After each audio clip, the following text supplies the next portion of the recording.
हमारे साथ ही रहेगा नसीम साहब, एजाज बाकरी भी हमारे साथ हैं।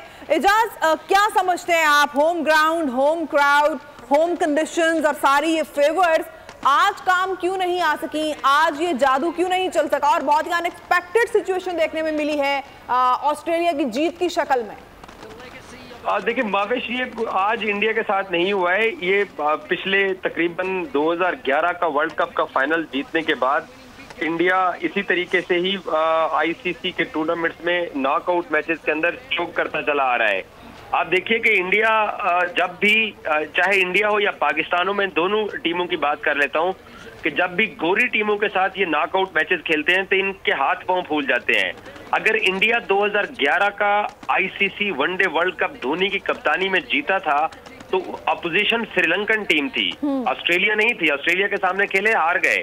और अगर 2017 की चैंपियंस ट्रॉफी में खेला तो वो भी इंडियन के साथ खेला, गोरी टीम नहीं थी। जो गोरी टीमें होती हैं, ये जो Australia, England, New Zealand, south Africa, ये नॉकआउट मैचेस के अंदर देखिए ये यहाँ से आपको फर्क महसूस होता है कि प्लेयर्स का ब्रॉटअप कैसे होता है, स्कूल लेवल में कितने वो स्ट्रांग होते हैं, क्लब लेवल, फिर डोमेस्टिक क्रिकेट, फिर वो शील्ड क्रिकेट खेलते हैं।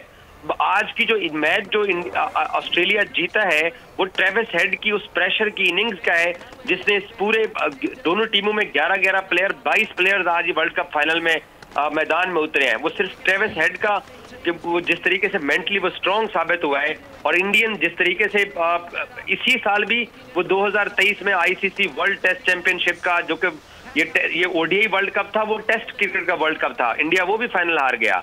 लास्ट ईयर भी इंडिया इंग्लैंड से सेमीफाइनल हार गया है। तो ये एशियन टीमें जब भी नॉकआउट मैचेस में मध्य मुकाबले जाती हैं तो इनका इसी तरीके से साइकोलॉजिकल फैक्टर है और इंडिया ने प्रेशर ले लिया।